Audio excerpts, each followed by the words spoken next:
Hello বন্ধুরা, নমস্কার। আপনাদের কাছে আবার একটা নতুন আইটেম নিয়ে এসেছি। আইটেমটার নাম হচ্ছে গন্ধরাজ কাতলা মাছ।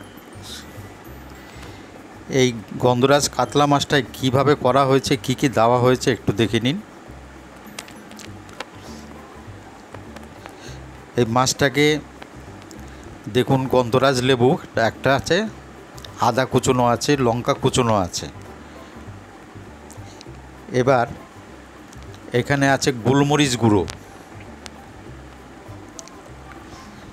এবার মাছটাকে একটুখানি নুন দিয়ে মেখে নিতে হবে। মাছটা একটু নুন এগুলি দিয়ে একটুখানি মেখে রাখতে হবে। তারপরে দেওয়া হলো গোলমরিচের গুঁড়ো, আদাগুলি যে পেস্ট করে রাখা হয়েছিল ওইগুলি দিয়ে একটুখানি মেখে রাখতে হবে।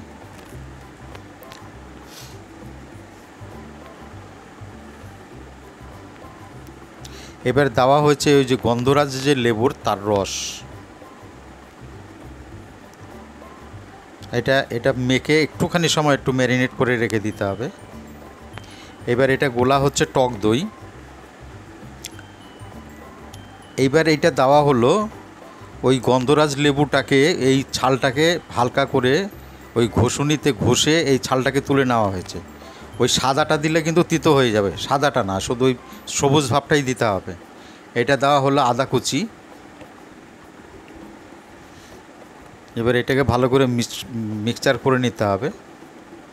আর একটু দেওয়া হলো আবার গোলমরিচের গুঁড়ো।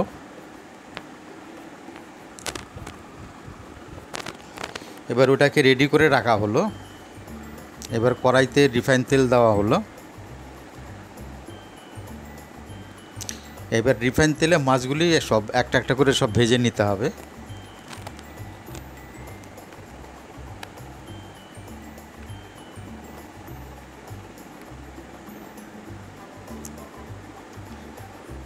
মাছ ভাজা হয়ে এসছে।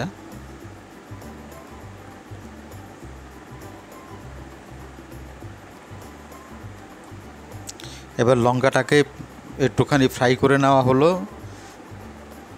তারপর মাছগুলি এবার দিয়ে দেওয়া হচ্ছে। লঙ্কার আদাটা দিয়ে ওটাকে ফ্রাই করা হয়েছে। এবার মাছগুলি সব দিয়ে দেওয়া হয়েছে এর মধ্যে কড়াইতে। এবার ওই দইটা যে সব মিক্সচার করে রাখা হয়েছিল সেই দইটা দেওয়া হলো এতে। আবার গোলমরিচের গুঁড়ো দেওয়া হলো।